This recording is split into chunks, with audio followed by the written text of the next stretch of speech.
Semalam semua, apa khabar? Harap semua sihat dan sejahtera. Okey, sebelum kita mulakan tajuk perbincangan kita hari ini, kita ambil seminit untuk doakan supaya apa yang kita nak belajar hari ini mencapai matlamat kita. Okey, kita ambil seminit ikut cara masing-masing.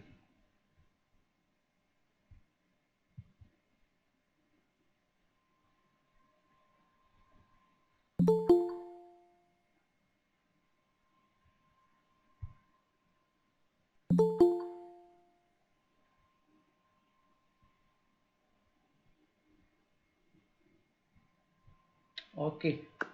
Harap segala apa yang kita nak bincang hari ini dapat dihayati, dapat dihadam, dapat diingat, dapat difahami dan seterusnya dapat kita gunakan semasa peperiksaan nanti. Okey, hari ini bab apa yang kita nak belajar hari ini, bab 9 dasar luar Malaysia.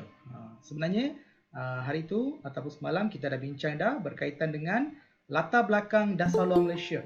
Sejak bila negara kita ni sebelum dibentuk sebagai sebuah negara Malaysia, sebelum itu Persekutuan Tanah Melayu, sebelum belakang itu sebagai negeri-negeri Selat, negeri-negeri Melayu bersekutu, negeri-negeri Melayu tidak bersekutu, dan sebelum itu Kerajaan Melayu Melaka, sebelum itu kerajaan-kerajaan alam Melayu. Ini proses perkembangan pembentukan negara bangsa sebagai negara bangsa Malaysia lah. Ini proses perkembangan kata kita ke belakang.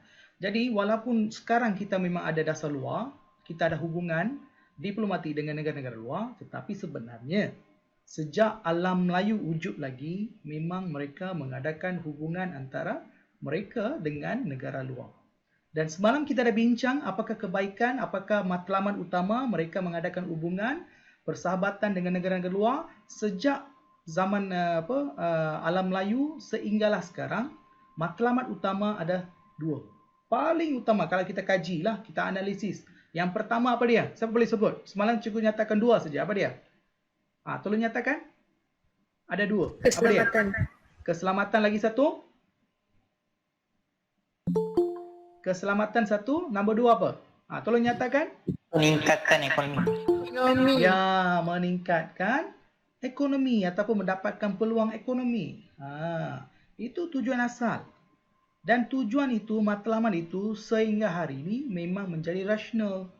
Memang benda itu digunakan. Selain daripada itu adalah banyak benda, teknologi sekarang, lepas tu dari segi sosial dan sebagainya, budaya, perkembangan budaya, bahasa, agama, ini latest. Itu tujuan matlamat mengapa kita adakan hubungan dengan negara luar. Dan itu kita dah tengok dalam 9.1. Dan fokus kita hari ini ialah 9.2, asas pengubalan dasar luar Malaysia. Sekiranya cikgu ataupun kamu ingin mengadakan hubungan dengan orang lain, apakah asas-asas yang kamu akan fikirkan? Apakah pertimbangan-pertimbangan yang kamu buat sebelum kamu berkawan dengan dia? Adakah dia orang baik? Adakah dia merupakan penduduk ataupun orang yang tinggal di dalam satu kawasan, satu taman, sebab tu saya nak berkawan dengan dia? Ataupun adakah dia ada hubungan kekeluargaan? Ataupun ada tak dengan berkawan dengan dia kita dapat sesuatu kebaikan? Itu asas. Apakah faktor-faktor pertimbangan yang kita buat untuk mencari kawan? Sama juga dengan negara Malaysia kita. Sekiranya negara kita ingin mengadakan hubungan dengan negara luar, Malaysia pun ataupun kerajaan ini, pemimpin ini, inilah fungsi pemimpin, kena bijaksana. Dia akan membuat pertimbangan-pertimbangan yang sewajarnya, yang rasional, yang boleh membawa manfaat kepada negara kita. Jadi apakah asas pertimbangan itu? Apakah matlamatnya? Itu yang kita nak kupas hari ini. Jadi tajuknya tak besar. Jadi hari ini perbincangan pendek lah. Jangan risau. Mungkin apa yang saya huraikan tu panjang lebar untuk jelaskan kepada kamu. Jadi jangan risau. Jadi perbincangan kita 9.2 asas pengubalan dasar luar Malaysia. 9.1 kita dah tengok. Hari ini perbincangan kita 9.2 asas pengubalan dasar luar. Okey? Boleh kita teruskan? Boleh ya? Okey. Dalam asas pengubalan ni ada 4 perkara yang kita nak bincangkan hari ini. Ini 4 perkara yang kita nak bincang hari ini. Tak banyak, sikit saja. Okey, cuma faktor tu ada 4. Itu saja. Okey? Kita tengok pengenalan dulu. Pengenalan. Pengenalan tak panjang. Jadi apabila kita ingin mengadakan persahabatan dengan orang lain, kita pun berpandukan perkembangan semasa lah. Apa yang berlaku. Sekiranya orang itu dulunya orang baik, sekarang dia dah jadi orang kata orang jahat. Adakah kita akan berkawan dengan dia?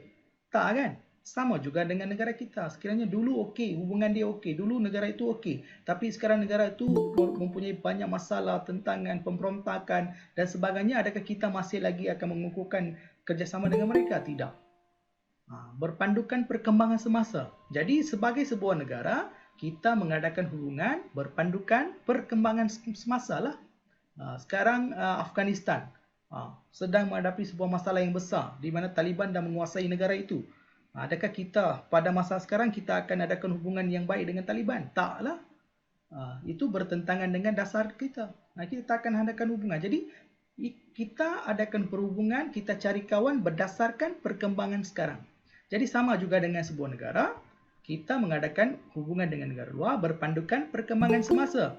Apakah perkembangan itu? Perkembangan dari segi ekonomi, perkembangan dari segi sosial, perkembangan dari segi politik. Kalau kita sekarang kita nak adakan hubungan dengan Afghanistan sekarang yang telah dikuasai oleh Taliban. Taliban itu mereka dah label sebagai apa? Teroris lah, pengganas. Kan? Oleh Amerika Syarikat dan banyak negara ni. Kita tak tahulah itu dia orangnya hal. Tapi berdasarkan perkembangan sekarang dari segi politik, adakah kita akan adakan hubungan dengan mereka? Afghanistan? Dulu okey, semasa Amerika Syarikat ada, okey boleh. Tapi sekarang boleh tak? Tolong jawab, boleh tak? Boleh? Boleh. Tak boleh kan? Boleh. Sebab itu mungkin boleh membahayakan negara kita ataupun boleh mengancam dari segi keagamaan. Mungkin sebab setiap negara Islam ni dia memegang kepada kitab tertentu kan? Ataupun kitab pula mazhab yang berlainan. Pakistan lain, negara kita lain. Betul kah? Yang beragama Islam adik, siapa boleh beritahu? Negara kita gunakan mazhab apa? Islam? Syafi'i kan? Tapi Pakistan lain kan? Betul tak? Imam Syafi'i. Lain kan? Jadi negara kita tak terimalah dia. Jadi itu antara beberapa perkara yang menjadi pertimbangan sebelum kita adakan hubungan. Faham tak? Itu cara, itu cuba yang cikgu dari segi politik sebab dia melibatkan keselamatan, dari segi sosial melibatkan agama. Ini antara perkembangan-perkembangan ataupun pertimbangan-pertimbangan yang akan diambil kira oleh seorang pemimpin ataupun kerajaan Malaysia sebelum mereka mengadakan hubungan diplomatik dengan negara tersebut mengikut perkembangan semasa. Ataupun sekiranya sesebuah negara itu sedang dalam peperangan, adakah kita akan mengadakan hubungan ekonomi, sosial, politik? Tak. Sebab perkembangan sekarang tak sesuai. Jadi kita takkan buat. Itu yang cuba dimaksudkan di sini. Okey? Jadi cikgu bagi apa contoh mengikut situasi sekarang. Jadi pada peringkat apa? Domestik dan antarabangsa. Tak kisahlah kawasan Asia Tenggara ke, peringkat antarabangsa ke, kita masih lagi berpandukan apa? Perkembangan semasa dari segi politik, ekonomi dan sosial. Okey, yang ini jelas tak? Jelas tak yang ni? Jelas Jelas. Okay, baik, terima kasih. Sekiranya ada soalan boleh tanya. Okey. 20 tahun di bawah jajahan Amerika, hari ini Taliban mengambil alih Afghanistan sepenuhnya. Ya Sazwan, betul. Bagus kamu tahu apa yang berlaku di dunia ni. Tak ramai yang tahu macam tu tau. Okey. Yang kedua apa yang kita nak tengok ialah perkembangan. Perkembangan maksudnya bagaimana negara kita ni dia meluaskan ataupun mengadakan hubungan dengan negara-negara lain. Jadi perkembangan negara kita dia mempengaruhi tindakan negara sesebuah negara lah. Jadi perkembangan yang berlaku di peringkat wilayah, di peringkat Asia Tenggara ataupun Asia ataupun peringkat antarabangsa, apa-apa yang berlaku itu akan mempengaruhi tindakan negara, tindakan sesebuah negara. Sudah hilang sorry ya. Tindakan sesebuah negara sebelum mengadakan hubungan dengan negara luar. Okey, yang ni boleh faham tak? Ayat ni boleh faham tak? Boleh, Sir. Boleh ya. Jadi sebelum dia mengadakan hubungan dengan negara luar, apa yang berlaku, suasana yang berlaku di sekitar, dia akan mempengaruhi cara kita untuk mendapatkan kawan baru ataupun persahabatan dengan dunia luar. Okey?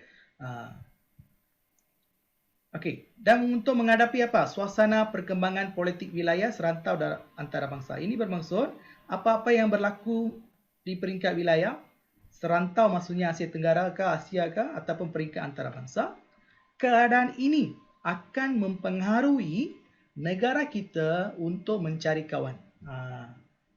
Ini faham? Boleh faham? Yang ni boleh faham tak? Boleh, sir. Situasi semasa, situasi yang sedang berlaku ini akan mempengaruhi keputusan kita sama ada kita nak berkawan dengan negara itu ke tidak. Simple cerita macam tu. Boleh ya? Okey. Okey. Jadi siapa yang uruskan benda ni? Yang ini wajib you kena tahu sebab dia akan tanya dalam objektif. Wajib. Okey, saya bagi tahu sekali lagi, kalau you print out, you simpan mind map yang saya guna, itu akan 100% akan membantu dalam menjawab soalan objektif. Kenapa? Sebab cikgu copy and paste daripada buku teks 100% dan buang kata hubung lah, kata sendi lah, yang tak berkenaan cikgu buang. Cikgu hanya letak kat sini perkara yang paling penting dan kamu tak boleh buang. Dan ini diakui oleh seorang cikgu hari itu. Yang kongsi dia beritahu. Saya pun nak buang tapi tak tahu nak buang kat mana. Sebab memang benda tu penting. Okey, benda tu penting ya. Jadi gunakan sebaik mungkin lah. Semasa kamu jawab soalan objektif, ikut tema, kalau cikgu share nanti you rujuk balik. Senang sikit nak dapat jawapan. Okey, cikgu dah pecah-pecahkan Jadi siapa yang uruskan urusan mencari kawan ni? Mengadakan persahabatan ataupun perhubungan dengan dunia luar, negara luar, Wisma Putra. Apa itu Wisma Putra? Siapa boleh jawab? Apa itu Wisma Putra? Apa maksud Wisma Putra? Tolong jawab. Adik-adik, boleh tolong jawab tak? Siapa boleh jawab? Apa maksud Wisma Putra? Sekejap, saya tengah macam kedutaan tu je. Ya, Wisma Putra maksudnya Kementerian Hal Ehwal Luar. Kementerian Luar. Dalam exam, kalau dia tak sebut Wisma Putra, mungkin dia akan sebut apa? Kementerian Luar. Kementerian Luar. Jadi Wisma Putra maksudnya Kementerian Luar lah, dia punya office itu dipanggil sebagai Wisma Putra. Dan Wisma Putra ni ada dekat mana? Siapa boleh jawab? Siapa boleh jawab? Putrajaya. Putrajaya, ya, pusat pentadbiran negara kita iaitu di Putrajaya. Okey? Yang ni jelas Jadi apakah tugas mereka ni? Mengubah dasar luar Malaysia. Mereka lah yang akan mengkaji, menganalisis perkembangan semasa di peringkat dunia. Mereka akan dapatkan maklumat sebaik mungkin daripada negara-negara luar serantau. Mereka kumpul dan baru rancang dengan siapa kita akan berkawan. Sekiranya kita dah berkawan, bagaimana kita nak kukuhkan hubungan ini. Jadi mereka akan fikirlah bagaimana cara-cara untuk mengukuhkan hubungan. Contohnya kita dah berkawan dengan China dah sekian lama, berkurun-kurun kita dah berkawan dengan dia. Takkan kita nak kawan balik? Sebab kita dah kawan. Jadi apa yang kita perlu buat? Kita perlu mengukuhkan hubungan yang sedia ada. Jadi cara-cara untuk mengukuhkan hubungan sedia ada ni bagaimana? Dengan menawarkan peluang perdagangan, membuka visa kepada mereka secara percuma, membuat tawaran kerja di sini, ataupun kalau mereka ada kemahiran mereka pinjam kepada kita, lepas tu sebagai balasan kita buat sesuatu kepada mereka.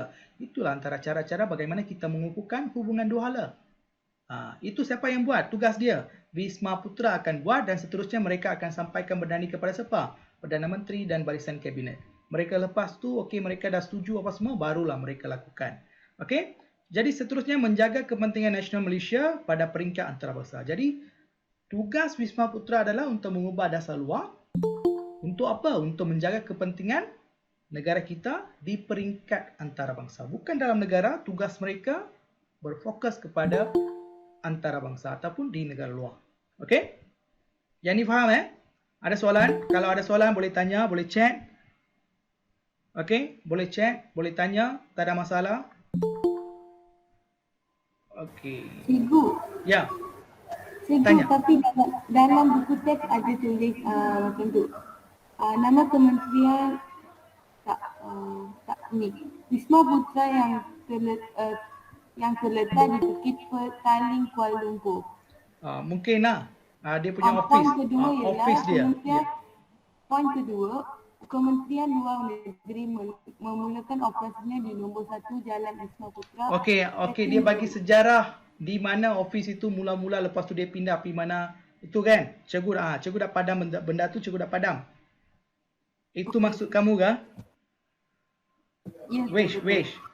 Jangan risau. Cikgu tak akan lari daripada mana-mana.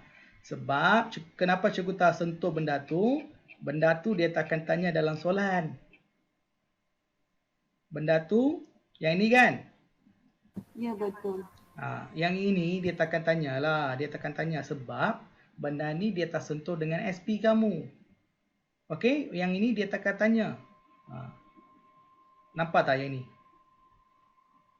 Kan? Dekat mana? 2001, Presin Putrajaya.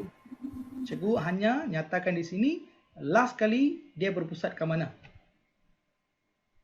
Adik boleh faham? Wish? Faham. Boleh ya? Okey. Terima kasih. Tak apalah, tanya macam ni okey. Maksudnya kamu memang memberi perhatian dan analisis berdasarkan buku teks. Jadi apa yang cikgu sampaikan ikut tak buku teks, memanglah ikut buku teks. Cikgu buang yang tak berkenaan, yang tak akan keluar sebagai soalan. Jadi setiap kali ni mereka akan tukar nama dia. Kementerian Hal Ehwal Luar, Kementerian Luar Negeri, macam-macam lah dia orang panggil. Setiap kali kerajaan tukar, setiap kali kabinet kita tukar, esok dah ada tukar dah, Perdana Menteri baru kan. Hari ni dah akan lantik, lepas tu esok angkat sumpah, lepas tu Perdana Menteri baru ni akan mengumumkan barisan kabinet dia, AJK dia. Jadi mungkin nama kementerian tu akan berubah. Mungkin dulu Kementerian Pengajian Tinggi, Kementerian Pelajaran. Ada dua. Sekarang pun ada dua lah. Nama dulu Kementerian Pelajaran. Lepas tu pendidikan, tukar balik pelajaran. Dulu Kementerian Pengajian Tinggi untuk institusi awam dengan sekolah ni mereka bergabung satu saja. Tapi lepas tu pecah. Jadi setiap kali ada perubahan mereka akan tukar. Kenapa perubahan ini berlaku? Apabila kerajaan itu berubah, pemimpin itu berubah, dia akan buat caturan ataupun dia buat satu perancangan. Dia akan susun balik ikut kehendak dia. Sebab setiap pemimpin ini, negara kita ada cara mereka sendiri. Itu yang menunjukkan kebijaksanaan mereka. Boleh faham? Wish, kenapa berubah-ubah? Boleh, sir. Boleh ya? Terima kasih banyak. Kita nak macam ni lah. Kita nak pelajar yang macam ni. Supaya orang lain pun tahu. Okey? Terima kasih. Okey. Kita tengok yang ini. Okey, perkembangan cikgu dah tengok. Wisma Putra kita dah tengok. Kita tengok matlamat. Apa matlamat dia? Kita tengok apa matlamat dia. Apakah tujuan dia sebenarnya? Apakah matlamat Wisma Putra? Apakah matlamat Wisma Putra ke, Kementerian Luar Negeri ke, Kementerian Hal Ehwal Luar ke? Tak kisah. Itu semua tergolong dalam kerajaan. Siapakah kerajaan itu? Malaysia lah kerajaan itu. Jadi jangan you anggap itu Kementerian Luar. Jadi Kementerian Luar ni di bawah siapa? Kabinet Malaysia lah. Kabinet itu di bawah siapa? Perdana Menteri lah. Perdana Menteri itu tinggal di mana? Di Malaysia lah. Maksudnya Malaysia lah tu.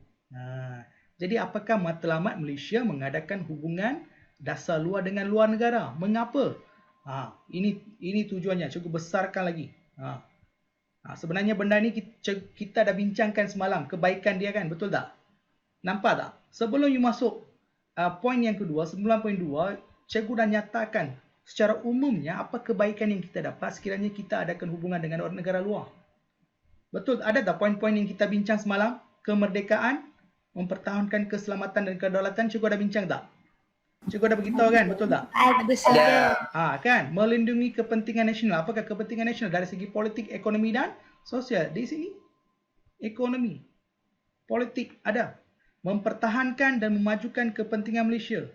Tak kisahlah dia kepentingan nasional, maksudnya kepentingan satu negara. Okey, memajukan kepentingan Malaysia, dia ingin majukan. Dia ingin memupuk hubungan baik dengan luar negara.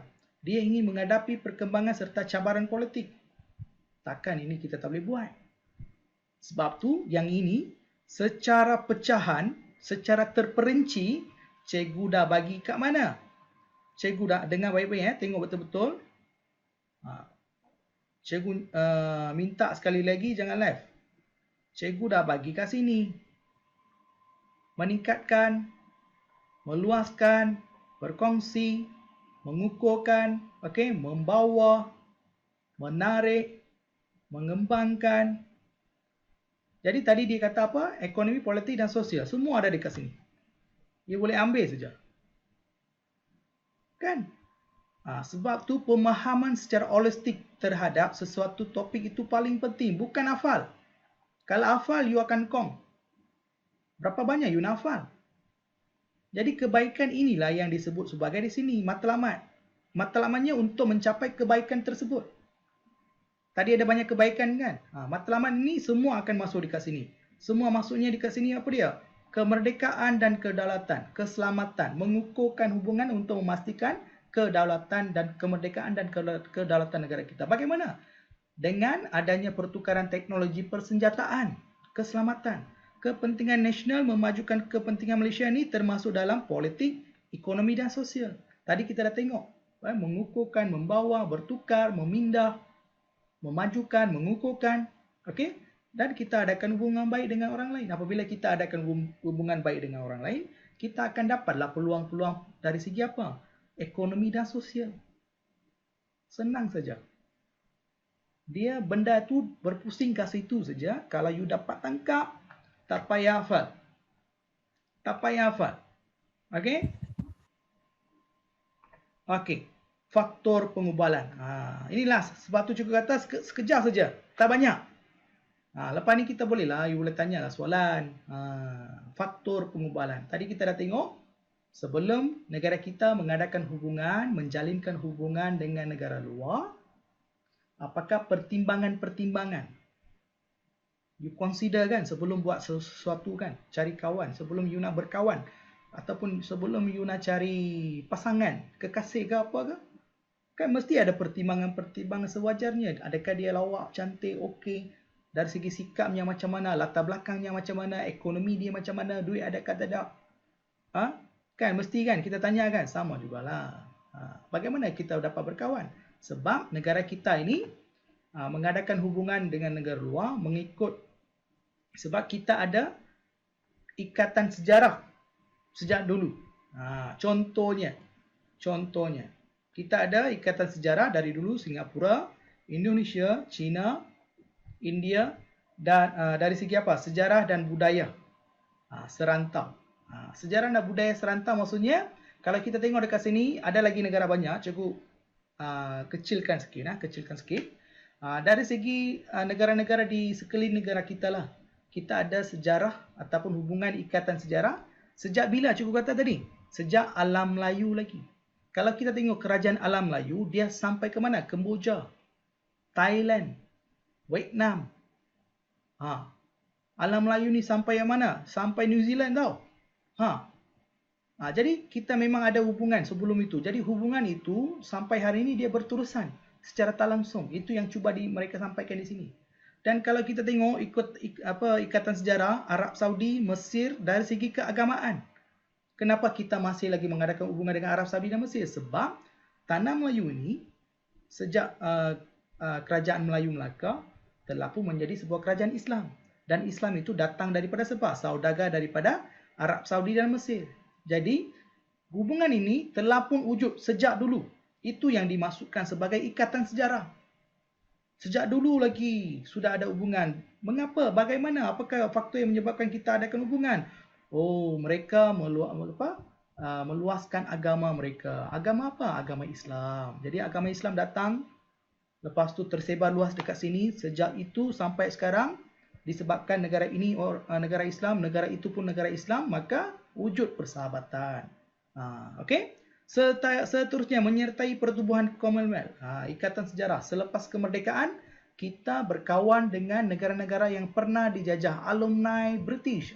Saya kata alumni British. Jadi mana-mana negara seperti apa? Australia lah, New Zealand lah, India lah.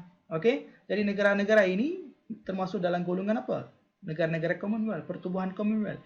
Jadi apabila kita dah masuk dalam persatuan itu, sejak 1957 memang kita adakan hubungan dengan negara-negara itu. Itu yang bermaksud ikatan sejarah. Jadi ikatan sejarah ni terbagi kepada 3 lah. Negara serantau yang ada sekeliling kita. Okey, lepas tu mengikut keagamaan, mengikut Commonwealth. Senang saja. Tak susah. Boleh faham yang ni? Ada soalan? Tak ada, sir. Tak ada? Boleh faham Boleh. Okey, sir. sekarang kita tengok keperluan nasional. Keperluan nasional ini, kalau kita bincang tadi, 2 perkara saja. Keperluan nasional. Satu apa dia? Keselamatan dan juga ekonomi. Tapi kat situ ada 7, jangan risau. Tapi 7 itu akan termaktub dalam apa? 7 itu 2 elemen ini akan makan. Maksudnya 7 elemen itu akan termasuk dalam keselamatan dan ekonomi. Simple kata macam tu lah. Okey, itu maksudnya. Okey, kita tengok apa benda tu. 7 tu. Okey. Kita tengok dekat sini ya. Memberi keutamaan kepada kepentingan negara. Okey. Menjaga kedaulatan. Maksudnya apa dia? Keselamatan lah. Untuk menjaga keselamatan negara kita, kita memerlukan apa? Negara-negara besar ni perlu memperakui ataupun akui negara kita sebagai sebuah negara yang merdeka. Sekiranya kita ni bermusuhan dengan negara-negara besar, kuasa veto, peringkat antarabangsa ataupun PBB, negara kita sekiranya tidak direcognize ataupun tak diperakui kedaulatan negara kita, maka kita bukan lagi sebuah negara yang merdeka. Mana-mana negara boleh masuk, buat apa saja, maka kedaulatan negara kita, kebebasan kepada pemerintah kita akan hilang. Apabila kebebasan itu hilang, mereka akan buat keputusan dan negara ini akan kehilangan apa? Kuasa kita. Itu yang disebut sebagai menjaga kedaulatan. Nanti cikgu terangkan selanjutnya. Okey. Lepas tu, dasar-dasar yang menguntungkan negara kita mengambil kira kedudukan strategik. Contohnya lah, kita adakan hubungan dengan orang lain. Okey. Contohnya kita adakan hubungan baik dengan Singapura dan Indonesia. Kenapa? Sebab kita berkongsi kawasan strategik itu. Sekiranya kita bergaduh sama lain, kita tidak ada persetujuan, pendamaian dan sebagainya, kita memang akan berperang lah. Itu akan memberi impact yang buruk kepada kedua-dua negara. Okey. Yang seterusnya, kita juga untuk menjaga negara kita, keselamatan, kedaulatan kita, kita juga mengambil dasar berkecuali. Kenapa? Ini berkaitan dengan apa yang kita belajar semalam. Dasar berkecuali kenapa? Kalau 2 orang rakan yang kita kenal ni mereka bergaduh, kita nak pergi masuk campur. Okey, tak silap-silap kita pun kena tampar. Kan? Sama juga dengan negara kita. Untuk menjaga keselamatan kita, menjaga imej kita, kepentingan kita, kita tak nak campur aduk ataupun campur dengan orang lain. Jadi kita meletakkan apa? Dasar berkecuali. Okey, dan selain itu kita juga mengadakan hubungan tanpa ideologi. Yang ini semalam cikgu kata apa? Cikgu kata apa? Berbaik-baik. Apa dia? Dengan semua. Ya, berbaik-baik dengan semua negara. Berbaik-baik dengan semua negara. Bukan semua. Berbaik-baik dengan semua negara. Apabila kita ingin berbaik-baik dengan semua orang, kita tak kira lah ideologi apa. You komunism ke, you marxism ke, you demokrasi ke, tak kisahlah. You baik dengan saya baik dengan you. Jadi apabila kita dua-dua baik ni, kita dapat apa? Kita dapat kebaikan itulah tadi cikgu tunjuk tu. Semua kebaikan itu kita akan dapat. Jadi hafal kebaikan yang cikgu paparkan tadi itu hafal. Nanti cikgu tunjuk balik. Hafal. Itu memang satu bab itu you boleh guna. Okey? Tapi kaitkan dengan soalan Jangan pakai hantam saja. Okey, kesan. Apabila kita memberikan menjaga kepentingan negara kita, keselamatan negara kita dapat dijaga. Okey, negara akan stabil, maju, kita dapat menjaga kebajikan rakyat, ekonomi dapat dijaga, negara kita, keamanan negara kita ni dapat dijagalah. Okey, keamanan negara kita ni dapat dijaga. Okey, yang ini cikgu sepatutnya kena buang, tak buang nanti cikgu buanglah. Okey, yang ni boleh faham? Apakah kepentingan nasional? Apakah kepentingan nasional? Kepentingan nasional ada 2 saja. Apa dia? Kalau kita dah baca semua ini, last dia letak apa? Ekonomi Ekonomi keamanan, keselamatan. keselamatan. Betul tak cikgu kata tadi? Dalam buku teks di panjang lebar, dia cakap macam-macam. Tapi lepas baca, you kena buat rumusan. Satu petikan you baca keyword, lepas tu you buat keputusan. Oh, banyak-banyak ni, ini yang cuba disampaikan. Jadi banyak-banyak yang kita baca ni, dua perkara saja dia yang sampaikan. Kepentingan nasional dari segi keselamatan dan ekonomi dia nak jaga. Untuk itu, dia mengambil dasar berkecuali dan dia berbaik-baik dengan negara luar. Habis cerita. Isi ini habislah. Ini skill ini yang kita perlu ada. Tanpa benda ini, pemahaman ini, you hadirlah apa seminar ke, teknik menjawab ke, confirm you tak boleh lepas. Kenapa? Sebab kontennya you tak faham. Jadi, you nak buat huraian, you terpaksa hafal. Kalau you terpaksa hafal, berapa banyak you nak hafal? Ada berapa banyak bab? Fikir-fikirkan. Ini yang saya cuba terapkan. Ada yang tanya, teknik menjawab tu macam mana? Ya, boleh. Tapi kita kena ada dulu ilmu dia. Kontennya perlu ada. Kalau tak ada, memang tak boleh buat lah. Okey?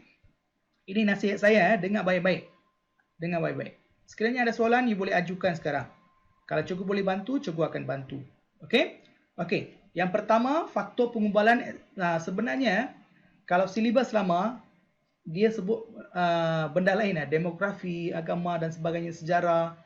Itu lain sikit. Tapi mereka kat sini kan, silibus baru ni, mereka dah kecilkan sangat. Kecilkan. Demografi pun ada. Demografi maksudnya tempat. Tempat maksudnya kawasan Nusantara, Asia Tenggara. Itu maksudnya demografi. Okey? Seterusnya, dari segi kepimpinan. Kita mengadakan hubungan dengan luar disebabkan oleh pemimpin. Apabila pemimpin itu berubah, macam tadilah, Wisma Putra. Tempat dia berubah-ubah kan? Kenapa dia ubah-ubah? Kenapa? Kenapa setiap kali kerajaan ubah, nama kementerian pun berubah? Dulu kita pernah tengok logo Satu Malaysia. Sekarang ada tak? Ada tak? Pernah tengok tak? Klinik Satu Malaysia. Nama semua berubah. Kenapa? Kenapa? Sebab pemimpin dia berubah. Sebab setiap pemimpin tu dia ada dasar dia, rancangan dia. Okey, logo dia yang menunjukkan nama dia. Sama juga apabila kita mengadakan hubungan dengan luar. Dulu mungkin pemimpin yang sebelum ini dia tersuka negara itu, dia tak kawan. Tapi apabila tukar pemimpin, dia pula minda dia lain. Dia boleh berkawan dengan orang, semua orang. Sebab itulah kepimpinan itu berubah. Jadi dasar luar Malaysia ni sentiasa berubah disebabkan isi yang ketiga, iaitu disebabkan oleh seorang pemimpin. Apabila pemimpin berubah, dasar pun berubah. Contohnya,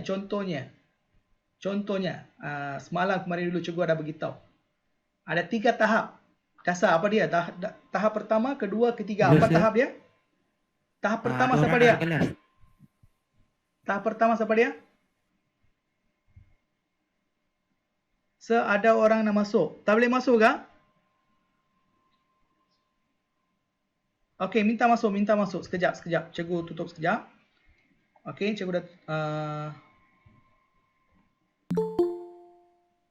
boleh masuk ke? Oh, okey. Tak apa. Sekejap. Dah masuk ke adik? Cuba cek tengok. Dah boleh masuk?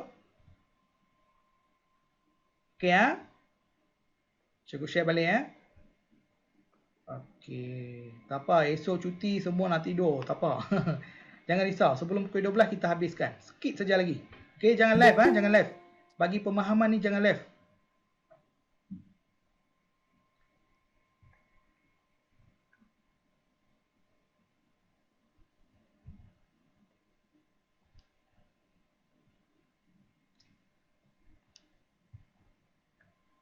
Okey. Okey, yang kedua pemimpin lah. Apabila pemimpin berubah, simple saja benda ni. Simple saja. Kalau kat sekolah you, setiap kali pengetua berubah, pengetua baru datang, dia akan ubah perkara-perkara. Pernah perasan tak? Dia tukarlah warna gate, tukar warna bangunan. Macam-macam dia buat. Macam dulu cikgu belajar dekat sekolah SMK Bandar dulu. Sungai Tani. Ya, baik. Ya. Dia datang saja pengetua berbangsa Cina lah, tapi memang hebat lah. Dia memang hebat. Dia datang saja masalah disiplin kurang. Dia datang saja satu sekolah dia orang kata apa? Cat. Tukar cat. Tukar cat. Sama juga ikut pemimpin. Jadi simple saja. Simple saja. Faktor mengapa perubahan itu berlaku sebab pemimpin sentiasa berubah.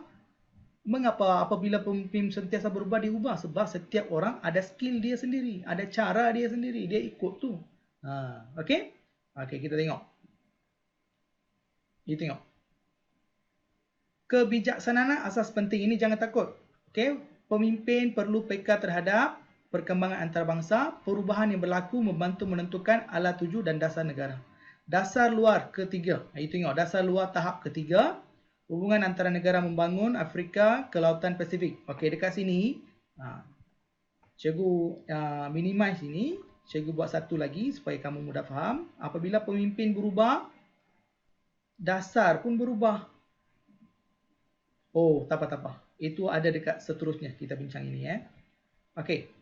Pemimpin. Apabila setiap kali pemimpin kita bertukar ataupun ada pemimpin baru, dia akan mengambil kira perubahan yang berlaku di serata dunia ni.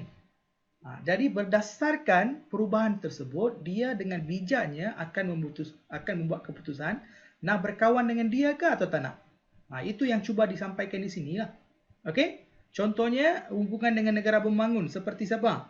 Afrika, negara-negara Afrika dan Kepulauan Asia Pasifik Selatan. Siapa yang buat ni? Siapa boleh jawab?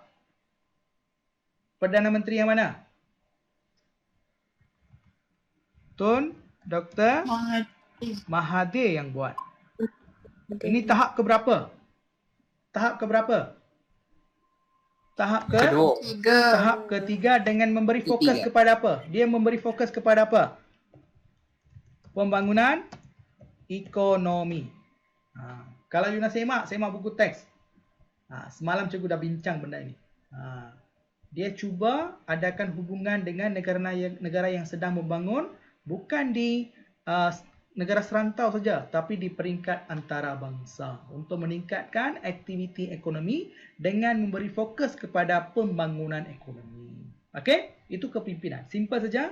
Apabila pemimpin berubah, strateginya berubah, pemikirannya berubah, kebijaksanaannya berubah, maka benda itu pun menjadi asas untuk nak kawan dengan dia ke tak ada. Simple saja. Okey? Harap you orang boleh faham Kalau masih tak faham, boleh beritahu. Faham, sir. Faham Okey. Okey, yang seterusnya ialah persekitaran luar. Persekitaran luar. Macam tadilah. Kat luar rumah ni, semua ada ramai kawan. Tapi mungkin ada satu-satu lorong tu orang nak pergi tempat sana. Kenapa? Ramai budak nakal. Ramai budak nakal. Kalau you pergi saja, mereka baling inilah, itulah, tak kejarlah. Kan? Berani tak kita pergi ke sana?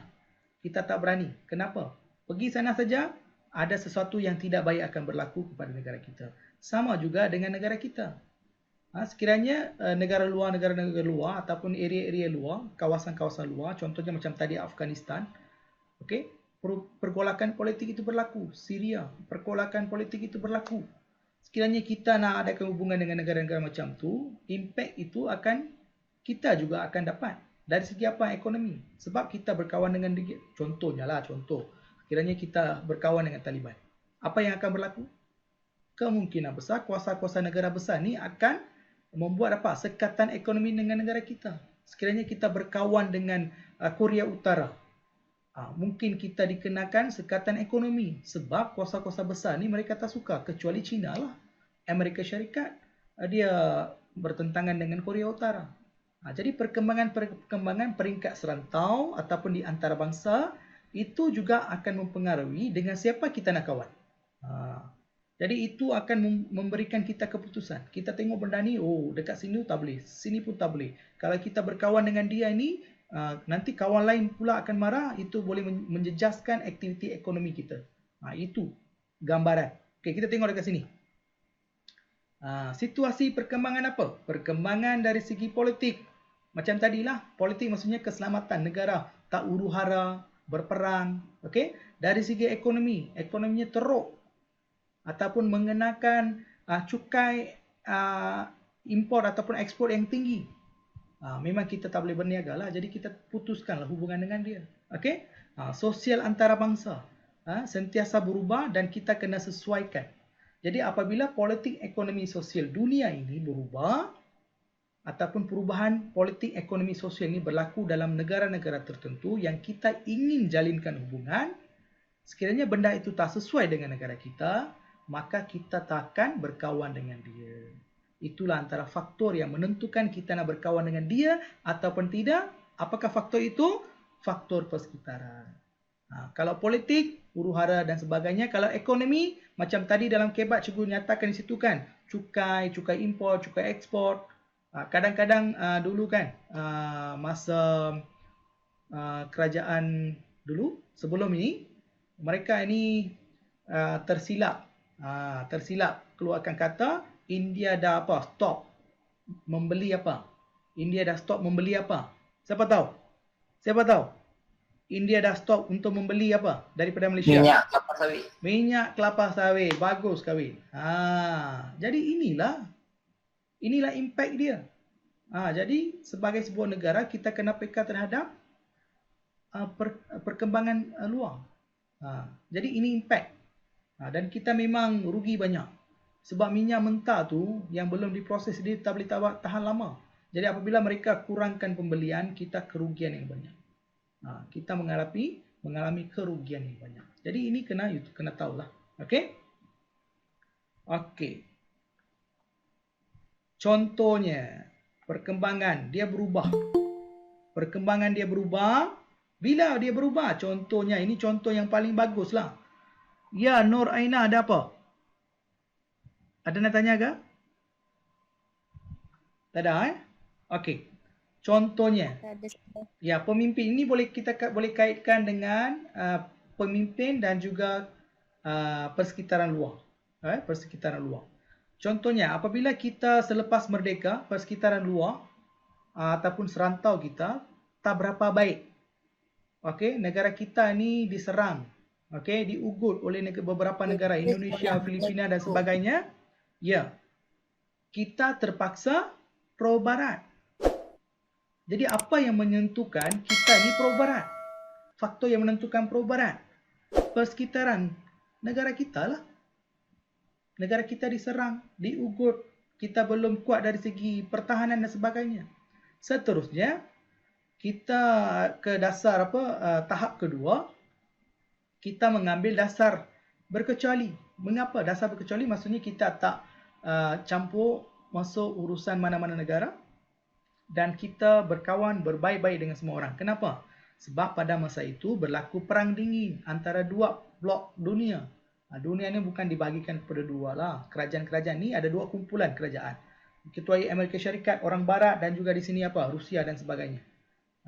Okey? Ada dua. Komunisme dan sebagainya lah. Mereka ni dah berpecah dua. Dua-dua mereka ni, kumpulan ni tak akan bekerjasama antara satu sama lain.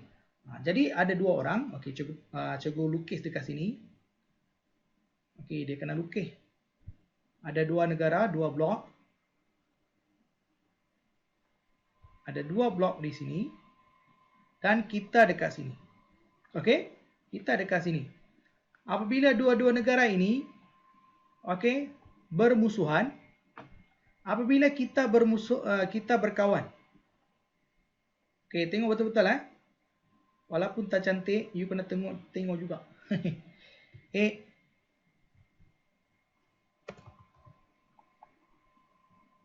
Okey, yang ini A, yang ini B. Kita ini C pula, negara C. Kita Malaysia. Okey, M lah. Okey. M. Okey, mereka ni dua-dua gaduh lah. Memang gaduh. Ekonomi memang mereka kuat. Dan kita ni apa buat? Kita kata, Malaysia kata nak sokong negara apa? Negara B. Dia tak nak sokong dekat sini. Tapi sebelum dia buat keputusan, Malaysia buat keputusan sokong dia. Tapi Malaysia mempunyai banyak urusan perdagangan dengan kumpulan ini. Jadi apabila dia mula sokong dekat sini, yang belum ada apa-apa urusan, apa yang berlaku ialah segala urusan perdagangan, kepentingan ekonomi yang berlaku dengan negara ini mereka akan buat apa? Negara A ini akan sekat. Dia tak bagi kita berniaga di dalam negara-negara yang berkaitan.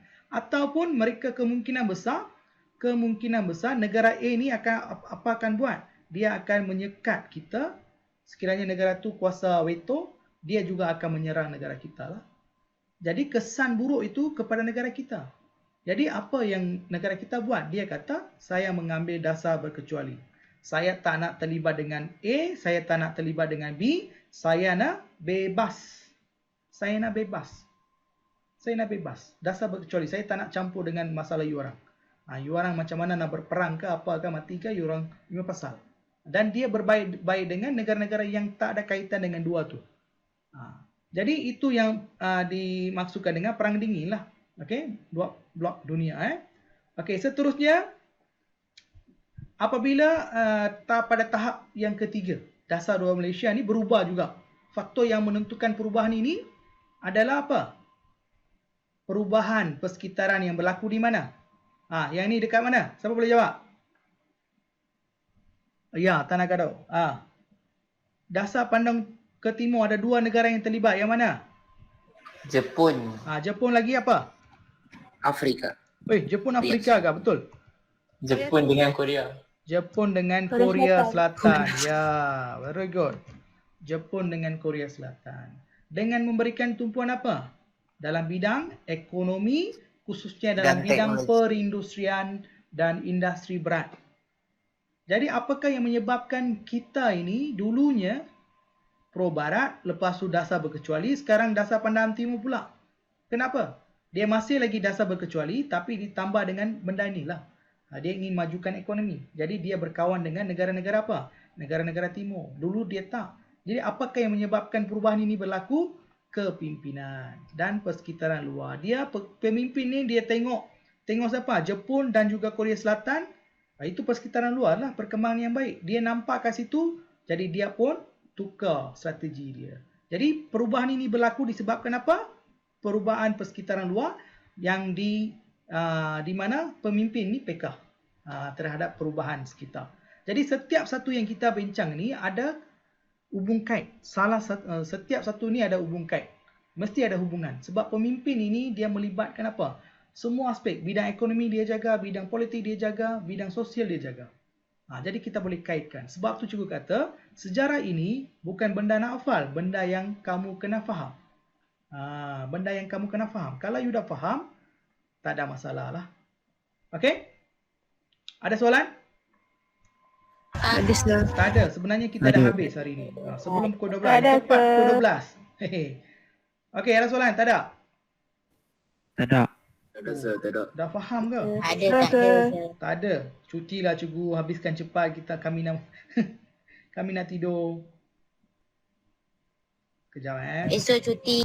Esok cuti. Kalau cuti tu kenalah stay. Kalau cuti tu kena stay tau. Sir, Ya. pro Okey. barat tu apa? Pro barat, kita menyokong negara-negara barat. Pro, kontra. Pro tu maksudnya yang baik. Kontra tu kita maksudnya tak nampak. Ataupun kurang. Tak sokong. Pro barat. Pro, orang kata apa? Pro Malaysia. Yang orang yang menyokong Malaysia. Maksudnya macam tu. Okey sir. Okey. Siapa lagi tadi? Ada orang tanya siapa dia? So, macam mana nak ingat fakta-fakta dalam buku teks? Apa fakta yang kamu nak ingat? Siapa dia? Aina Fatini. Bukan mic. Boleh sembang? Jangan malu-malu.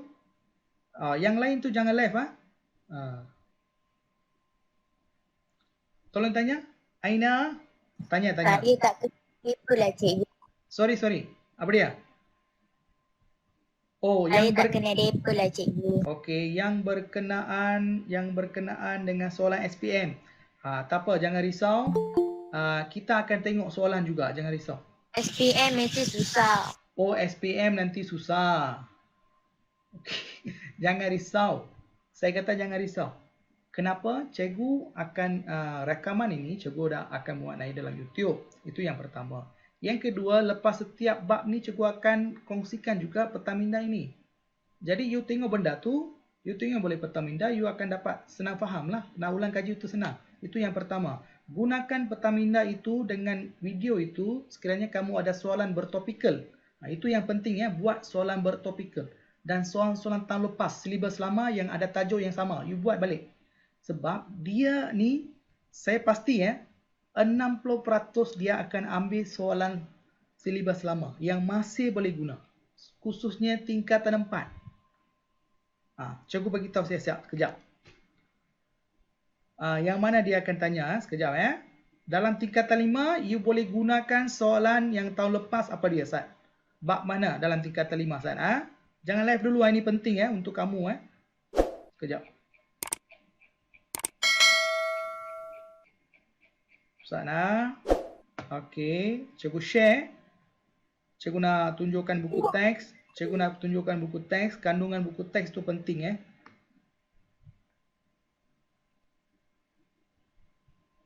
Sana.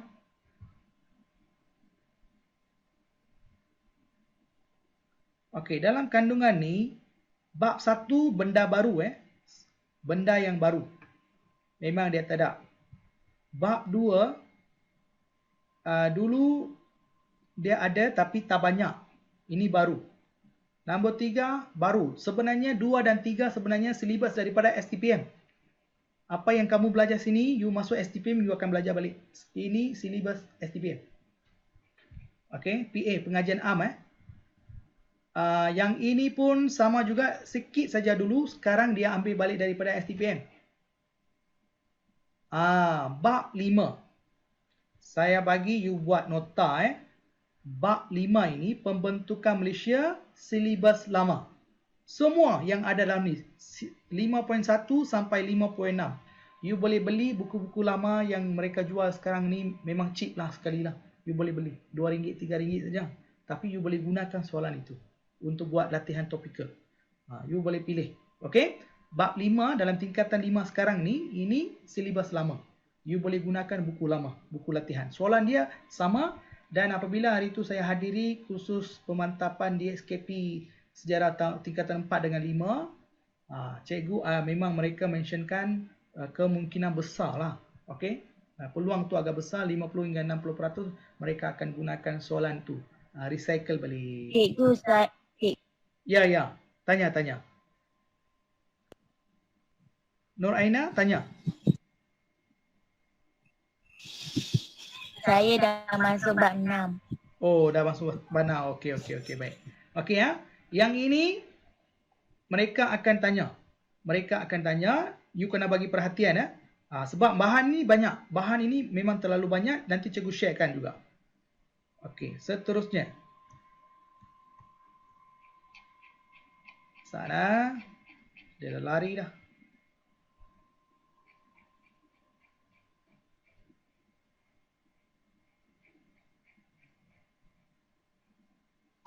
Okey, seterusnya bab 5. Okey. Bab 6 you boleh dapat, bab 6 you boleh dapat. Bab 7 you boleh dapat, ini semua silibus lama, masih boleh guna. Bab 8 memang ada dalam buku lama ataupun buku latihan lama. Jangan ingat buku silibus lama tu you tak boleh pakai Buku teks You boleh guna soalan buku itu teks saya recycle. lah. Ya, you orang boleh guna. Dasar luar Malaysia 100% lebih detail daripada ini you boleh baca dalam buku-buku lama. Jadi tolong kalau you dapat buku lama ni latihan, tolong beli. Cari bab ini buat latihan tambahan. Kat situ banyak lagi. Ataupun nanti cikgu akan share soalan-soalan tahun lepas selama 10 tahun. Kutipan selama 10 tahun ada. Dalam tu you cari bab ini buat latihan sebagai pengukuhan. Okey? Ini tingkatan 5. Okey. Kita tengok tingkatan 4 pula sekejap. Sekejap Ni penting bagi dengar dulu baru live tingkatan 4 mana hari tu cikgu. Cikgu download tingkatan 4 buku teks. Sekejap. Datang 4 semua belajar. Ya, memang kita dah belajar adik. Tapi okey. Ada. Sekejap. Tingkatan 5. Ya, sekarang tingkatan 5. Nanti kita akan buat ulang kaji juga adik. Okey. Bab 1 baru, bab 2 baru. Okey, yang ini Yang ini you akan belajar bab, tak silap saya bab 9 kot, tingkatan 5. Last sekali, silibus lama. Jadi latihan tu ada. Okey. Yang ini ada bab 3, bab 4, bab 5, bab 6.